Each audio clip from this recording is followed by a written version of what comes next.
Breaking news చూస్తున్నారు. ప్రతిపక్ష హోదాపై మాజీ ముఖ్యమంత్రి వైసీపీ అధినేత జగన్ ఇంకోసారి కీలక వ్యాఖ్యలు చేశారు.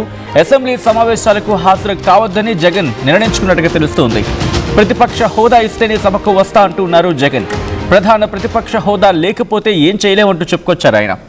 అసెంబ్లీలో చెప్పాల్సినవన్నీ ప్రెస్ మీట్లో మాట్లాడతా, సభ బయటే ప్రజా సమస్యలపై పోరాటం చేయాలని ఎమ్మెల్యేలకు దిశానిర్దేశం చేశారు ఆంధ్రప్రదేశ్ మాజీ ముఖ్యమంత్రి వైసీపీ అధినేత జగన్. మండలిలో స్ట్రాంగ్గా ఉన్నాం, అక్కడే కొట్లాడతాం. రైతుల సమస్యలను మండలిలో ప్రస్తావించాలి. ఫీజు రింబర్స్మెంట్పై ప్రభుత్వాన్ని నిలదీస్తామంటూ చెప్పుకొచ్చారు జగన్. వైసీపీ నేతల అరెస్టులు, దిశ అంశంపైన చర్చించాలంటూ చెప్పుకొచ్చారు ఆయన. విజన్ 2047 శ్వేతపత్రాలపై ప్రభుత్వాన్ని ప్రశ్నిస్తామంటూ ఉన్నారు జగన్. డిఎస్సి 2025ని మన టార్గెట్ అంటూ క్యాడర్కి చెప్పుకొచ్చారు. డిఎస్సి అక్రమాలపై మంత్రి లోకేష్ రాజీనామా చేయాల్సినట్టు డిమాండ్ చేస్తూ ఉన్నారు జగన్. డిఎస్సిపై సిబిఐ దర్యాప్తు జరపాలి అంటున్నారు జగన్. డిఎస్సి నిరసనకారులపై కేసుల మీద కోర్టులో తేల్చుకుంటామంటూ చెప్పుకొచ్చారు ఆయన. ఈ నేపథ్యంలో ఆయన చేసిన వ్యాఖ్యలు ప్రస్తుతం ఆసక్తికరంగా మారుతూ ఉన్నాయి. అసలు రాబోయే అసెంబ్లీ సమావేశాలకు జగన్ హాజరవుతారా, లేకపోతే ఆయన అన్నట్టుగా కేవలం మండలిలో మాత్రమే, అక్కడ వైసీపీ స్ట్రాంగ్గా కనిపిస్తోంది కాబట్టి మండలిలోనే గట్టిగా ప్రశ్నించే ప్రయత్నం జరుగుతుందా, అసలు ఏం జరగచ్చు, ఎటువంటి వ్యూహంతో ఉన్నారు? అట్ ద సేమ్ టైం గతంలో కూడా కొన్ని ఇంట్రెస్టింగ్ కమెంట్స్, ఏవైతే సభలో మేము ప్రశ్నించాలనుకున్నామో ప్రజల ముందు ప్రెస్ మీట్లోనే మాట్లాడతాం, అక్కడే గట్టిగా ప్రశ్నిస్తాం, ఎందుకంటే మాకు అక్కడ అవకాశం, ప్రతిపక్ష హోదా లేని సందర్భం, అక్కడ మా గళాన్ని వినిపించే సమయం, ఓ బిగ్గెస్ట్ క్వశ్చన్ మార్క్గా మాట్లాడుతున్న సందర్భం కాబట్టి మేము బయట ప్రజల ముందు తేల్చుకుంటామంటూ ఆయన గతంలో కూడా చెప్పొచ్చిన సందర్భం. కాబట్టి ఇప్పుడేం జరిగే అవకాశం ఉంది? అసెంబ్లీ సమావేశాలకు హాజరవుతారా, లేకపోతే ఏదో ఒకసారి ఇలా అటెండెన్స్ వేయించుకొని బయటకు వచ్చే అవకాశం ఉంటుందా? ఇది నేను అంటున్న మాట కాదు, పోతే టీడీపీ నుంచి గట్టిగా వినిపిస్తున్న చర్చలు ఇది కూడా ఒకటి. ఎందుకంటే ఒకసారి సభకు వచ్చి తర్వాత వెళ్ళిపోయే అవకాశం ఉంది. ఇటువంటి చర్చ జరుగుతున్న సందర్భం అసలు ఏం జరగచ్చు? ఇవన్నీ పక్కన పెడితే కనుక అసెంబ్లీకి వస్తారా, వస్తే ఎటువంటి వ్యూహంతో వైసీపీ వెళ్తుంది, రాకపోతే ఎటువంటి వ్యూహంతో వెళ్తుంది? దీనికి సంబంధించి డీటెయిల్గా మాట్లాడుకుందాం. మా AP input editor Krishnamohan updates అందించేందుకు సిద్ధంగా ఉన్నారు. కృష్ణమోహన్ దగ్గరికి వెళ్ళే ప్రయత్నం చేస్తున్నారు. కృష్ణమోహన్, వైసీపీ అధినేత ఆంధ్రప్రదేశ్ మాజీ ముఖ్యమంత్రి జగన్ వ్యూహం ఏంటి ఈసారి సమావేశాలకి, అసెంబ్లీ సమావేశాలకి?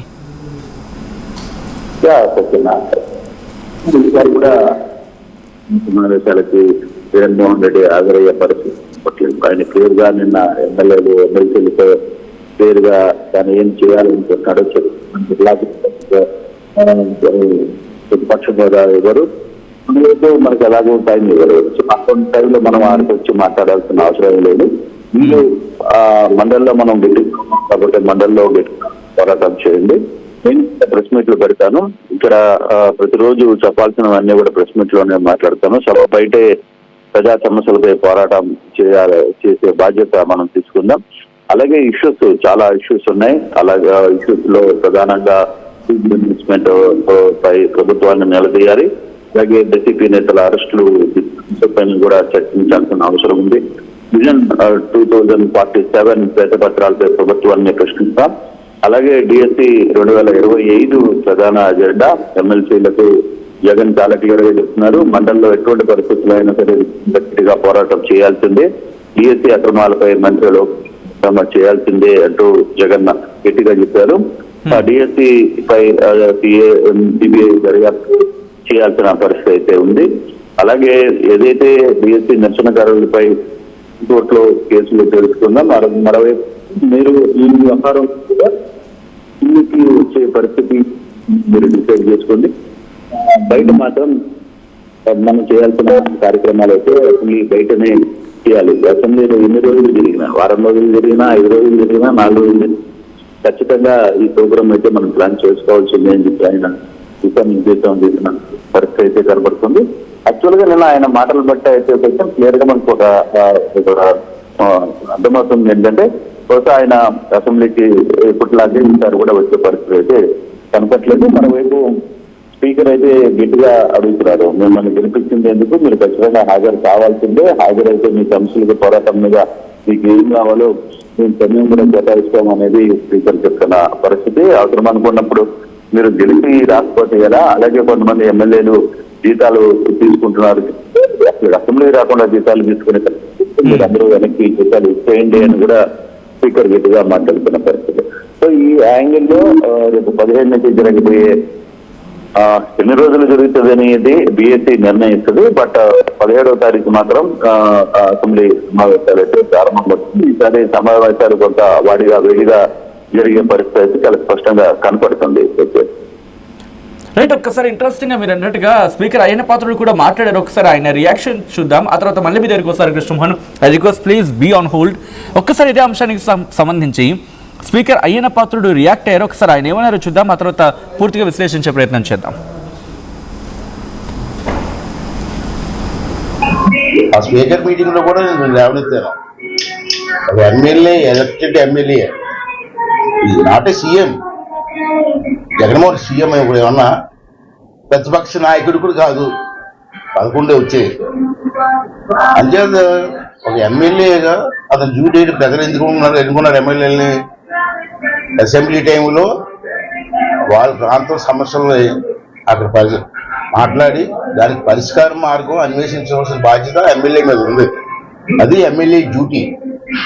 మరి నేను రాను, అసెంబ్లీకి రాను, చిన్నపిల్లడు అడుగుతాడు, చిన్నప్పుడు పాలు తాగను అన్నట్టు నేను అసెంబ్లీకి రాను అంటే ఎలాగండి ఒప్పుదా? అందుకే నేను లక్నో కాన్ఫరెన్స్ లో మాట్లాడినప్పుడు ఎమ్మెల్యే అసెంబ్లీకి రానప్పుడు జీతం ఎందుకు తీసుకోవాలా? వీళ్ళు ఉన్న ఒక ఎంప్లాయ్ ఉంటాడు, ఒక ఫ్యాక్టరీలో పనిచేస్తుంటాడు, అలాగని కంపేర్ చేయడం డ్యూటీ, బాధ్యత. ఫ్యాక్టరీకి రాను, నా జీతం నాకు ఇచ్చేస్తాడా? వందన్నా నువ్వు ఇస్తావా ఫ్యాక్టరీ ఉంటే? అదే అసెంబ్లీలో కూడా ఎమ్మెల్యే అతను డ్యూటీ ఏంటి, అసెంబ్లీకి రావడం, మాట్లాడటం, ప్రజల సమస్య పరిష్కారం చేయడం. అతను అసెంబ్లీకే రానప్పుడు నువ్వు జీతం తీసుకోవచ్చు ధర్మ అని లక్నోలో మీటింగ్ లో మాట్లాడితే అందరు స్పీకర్లు కూడా కరెక్ట్, మీరు మాట్లాడేది కరెక్ట్ అని చెప్పారు. దాన్ని అమలు చేయాలి సెంట్రల్ గవర్నమెంట్. నీ డ్యూటీలు చేయనప్పుడు నీకు జీతం ఎందుకు ఇవ్వాలా? జీతాలు డ్రా చేసుకుంటారా? అంటే జగన్మోహన్ రెడ్డి ఒకటో పోతే జీతం తీసుకోవట్లేదు, మిగతా ఎమ్మెల్యేలు అందరూ జీతం తీసుకుంటారు. వాళ్ళని తీసుకుంటారు జీతాలు. డ్యూటీలు నువ్వు చేయనప్పుడు నీ జీతం ఎందుకు ఇవ్వాలా? దానికి పరిష్కారం కావాలంటే సెంట్రల్ గవర్నమెంట్ లో, పార్లమెంట్ లో దాని మీద నిర్ణయం తీసుకోవాలి. నేను ఆల్రెడీ రాసి పంపించాను. నేను ఇక్కడే కాదు, ఆంధ్రప్రదేశ్లో కాదు, ఏ అసెంబ్లీలో ఎమ్మెల్యే రాకపోయినా అతను జీతం తీసుకోవాలా అన్నది నాకు ప్రశ్న. దానికి సమాధానం ఇంకా రాలేదు. రైట్, అది స్పీకర్ అయ్యన్న పాత్రుడు అంటోంది. ఒకవేళ ఏ ఎమ్మెల్యే అయినా సరే, అది కేవలం ఆంధ్రప్రదేశే కాదు, దేశంలో ఎక్కడైనా కూడా ఇది కేంద్రం తీసుకోవాల్సిన నిర్ణయం, సెంట్రల్ గవర్నమెంట్ తీసుకోవాల్సిన నిర్ణయం. ఒకవేళ ఏ ఎమ్మెల్యే అయినా కూడా అసెంబ్లీకి రాకపోతే వాళ్ళ మీద యాక్షన్ తీసుకోవాల్సిన ఆ సందర్భం రావాలి అని కోరుతూ లేఖ రాశాను. ఇంకా కేంద్రం నుంచి యాక్షన్ రావాలి అంటూ కూడా ఆయన మాట్లాడుతున్న సందర్భం ఇక్కడ ఒక క్వశ్చన్ని రైజ్ చేశారు. ఆయన ఏమంటూ ఉన్నారు, ఎమ్మెల్యే కనుక అసెంబ్లీకి రాకపోతే ఆయనకి జీతం ఎందుకు అని దగ్గర క్వశ్చన్ చేస్తూ ఉన్నారు. ఇంట్రెస్టింగ్గా మారుతూ ఉంది. ఇటువంటి అంశాలకు సంబంధించి బహుశా ఇది కొంచెం డిస్కషన్ పెద్ద ఎత్తున జరిగే అవకాశం ఉంది. But confine to the subject. ఒకసారి ఇదే అంశానికి సంబంధించి డీటెయిల్ ఇన్ఫర్మేషన్ తెలుసుకునే ప్రయత్నం చేస్తూ ఉన్నాను. మా ఏపీ ఇన్పుట్ అయితే కృష్ణమోహన్ అప్డేట్స్ అందించేందుకు ఫోన్లో కంటిన్యూ అవుతున్నారు. కృష్ణమోహన్ ప్రస్తుతం అయ్యన్న పాత్రుడు ఒక స్టేట్మెంట్ ఇచ్చారు. ఆయన సెంట్రల్ గవర్నమెంట్కి లేఖ రాసాం, ఆ రిప్లై రావాలి, వచ్చిన తర్వాత ఆలోచిస్తామని చెప్పి. సో ఇప్పుడు స్పీకర్ ఎవరు నిర్ణయం తీసుకునే అవకాశం కనిపిస్తూ ఉందా, లేకపోతే మరి ముఖ్యంగా వైసీపీ నుంచి మాట్లాడుకున్న సందర్భంలో ఎటువంటి రియాక్షన్స్ వస్తున్నాయి, ఎలా ముందుకు వెళ్ళాలనుకుంటోంది? ఒకవేళ జగన్ రాకపోతే అసెంబ్లీలో వ్యూహం ఏంటి, లేకపోతే ఈ 11 మంది ఎమ్మెల్యేలు కూడా వెళ్లకుండా నిరసన తెలిపే సందర్భమా, ఎటువంటి వ్యూహంతో ఉంది?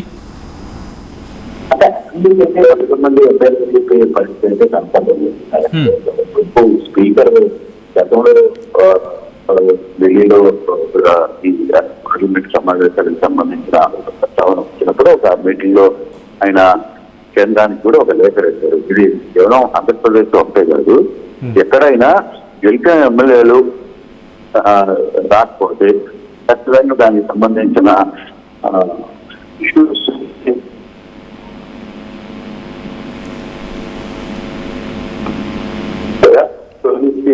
ప్రక్రియకి ప్రభుత్వం ఒక నిర్ణయం తీసుకుంటే బాగుంటుంది. చాలా రాష్ట్రాల్లో కూడా అధికారంలో ఉన్నప్పుడు మాత్రమే అసెంబ్లీకి వస్తుంటారు, లేకపోతే రావట్లేదు అనేది కొంత చర్చ జరుగుతుంది. ఆ యాంగిల్లోనే ఈ ఆహారం మీద కొంత స్పీకర్ కూడా మాట్లాడిన పరిస్థితి అయితే ఉంది. కానీ ఇది ప్రభుత్వం ఏర్పడిన తర్వాత, కూటమి ప్రభుత్వం ఏర్పడిన తర్వాత నుంచి కూడా జగన్మోహన్ రెడ్డి ప్రతి 1-2-3 సార్లు వచ్చారు చెప్తే ఎప్పుడు కూడా అసెంబ్లీకి వచ్చే ప్రయత్నం సమావేశానికి చేయలేదు. సో అటువంటి ప్రయత్నంలోనే ఆయన క్లియర్ గా తను అడుగుతుంది ప్రత్యేక హోదా ఇస్తేనే నేను వస్తాను, కానీ ఇది ప్రత్యేక హోదా ఇస్తే ఇక్కడ లేవు.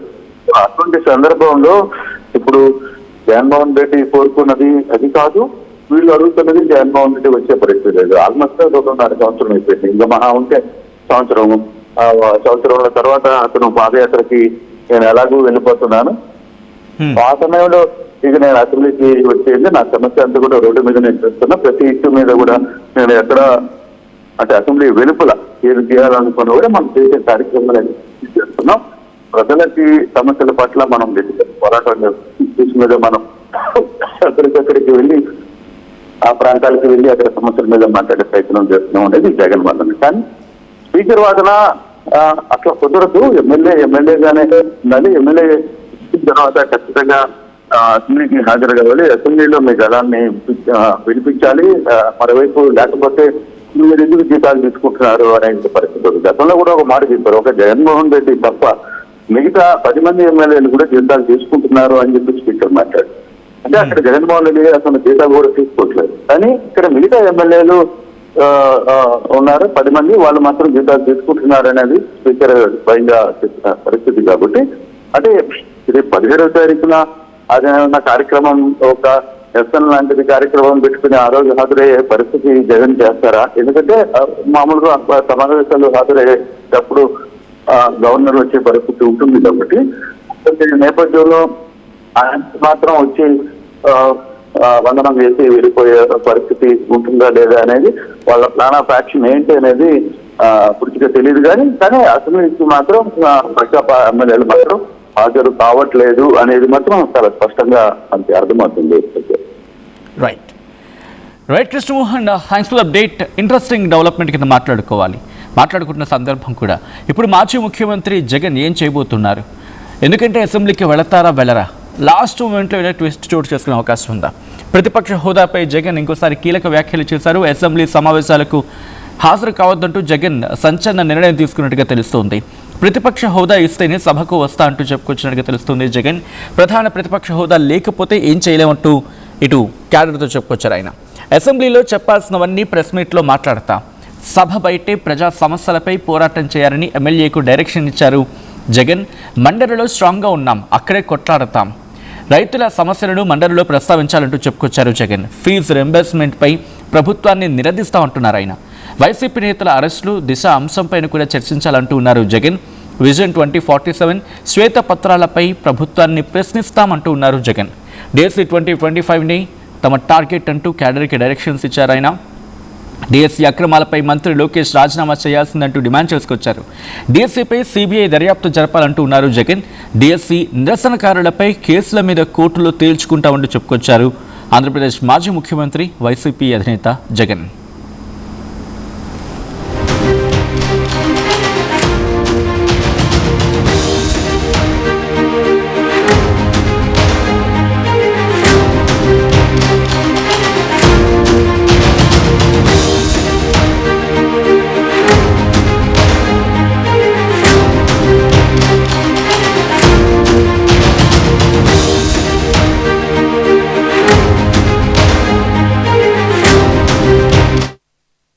టోర్నమెంట్ కి ముందు పెయింట్ ఎలా చేస్తాం?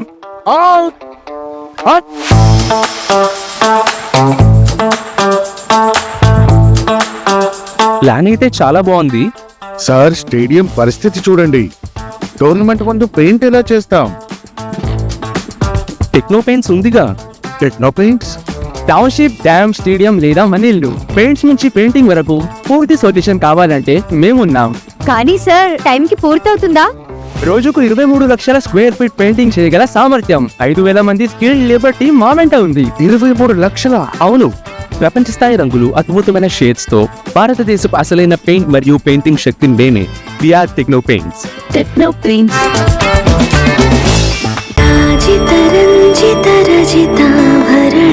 pure in its form with grace made noble.